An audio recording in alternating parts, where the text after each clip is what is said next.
Karibu Kasako Media. Iran inatumia pomboo kutega mabomu kwenye mlango bahari wa Hormuz. Marekani yasema haina ushahidi wowote kuhusiana na swala hilo. Taarifa hiyo ilinukuu waziri wa Iran wakidai wanaweza kutumia silaha za aina hiyo kukabiliana na kizuizi cha majini cha Marekani. Waziri wa vita Peter Hegseth alisema Iran haina wanaoitwa pomboo wa kamikaze, akipuuza madai yasiyo ya kawaida yaliyoibuka kutokana na ripoti za hivi karibuni kuhusu mbinu zinazowezekana za Iran katika mlango bahari wa Hormuz. Siwezi kuthibitisha au kukataa kama tuna pomboo aina ya kamikaze, lakini naweza kuthibitisha kuwa hawana, Peter Hegseth alisema wakati wa mkutano wa Pentagon Jumanne. Mwenyekiti wa wakuu wa pamoja wa wafanyakazi General Dan Kane alionekana kutofahamu dai hilo, akijibu kwa kucheka alipoulizwa kulihusu.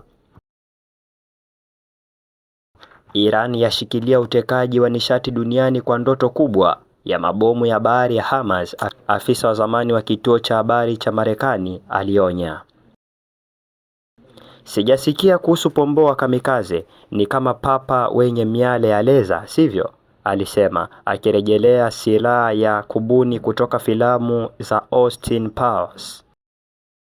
Pomboo wa kijeshi wa Marekani wametumika katika mapigano hapo awali, lakini si kama silaha. Wakati wa vita vya Iraq, pomboo waliofunzwa na jeshi la wanamaji walitumwa hadi Ghuba ya Uajemi kusaidia kuondoa mabomu kutoka bandari ya Qas, wakitumia sonari yao ya asili kupata na kuweka alama kwenye vilipuzi vya chini ya maji ili wapiga mbizi waweze kuvilipua. Jeshi la wanamaji wa Marekani kwa muda mrefu limekuwa likiwafunza mamalia wa baharini kwa ajili ya misheni kama vile kugundua migodi ya chini ya maji na kuwafyatulia wapiga mbizi, na programu ya Sovieti wakati wa vita baridi zilijaribu matumizi zaidi ya kukera. Iran inaripotiwa kupata pomboo kutoka kwa mpango wa zamani wa Sovieti mnamo mwaka 2000, ingawa hakuna ushahidi uliothibitishwa kwamba uwezo kama huo unafanya kazi leo.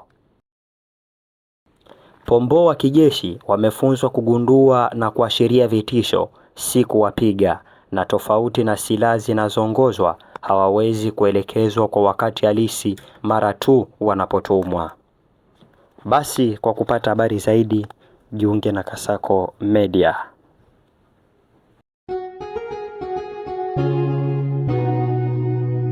Kasako Media, tunaangazia maisha, tunaandika kesho.